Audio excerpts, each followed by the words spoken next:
there are so many techniques and tools for accessing the quantum nature, the quantum facility, the quantum energy of that which we are, which is the merging of mind and matter. It's the merging of consciousness, inner, uh, inner consciousness and outer worlds.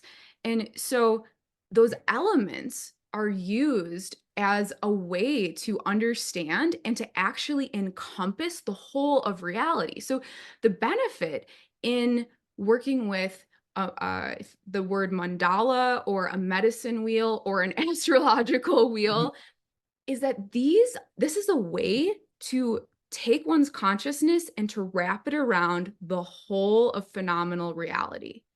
This is a big topic. We're talking about using a framework to go from a dualistic mode of perception where it's little me in my body in this big, big world, all these forces, life isn't going the way I want it to go. I feel stuck and scared and alone, to I am connected to all that is. I am the center of my universe as everyone is for theirs.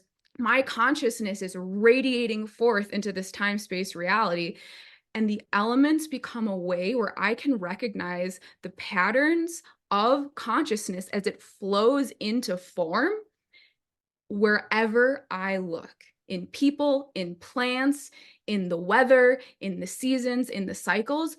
And it's a way of merging or drawing our awareness outward so that we can perceive ourselves on a much larger level.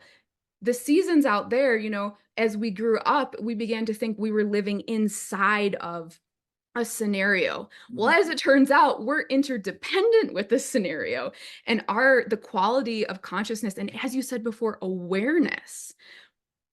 If we're not aware of something, it pretty much doesn't exist for us. It's when something becomes conscious that it actually comes into being.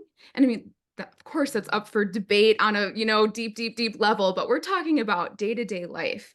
And so when I become aware of my energy, the changes within me as the seasonal changes and, broader shifts in the cosmos, I begin to see myself in relation to the whole in a way that brings me a greater sense of connection, me a greater sense of, wholeness. And in wholeness, if we're talking about vibration and frequency, wholeness is the optimal state for health, for thriving, for everything that we said we wanted before we came into these Mhm. bodies.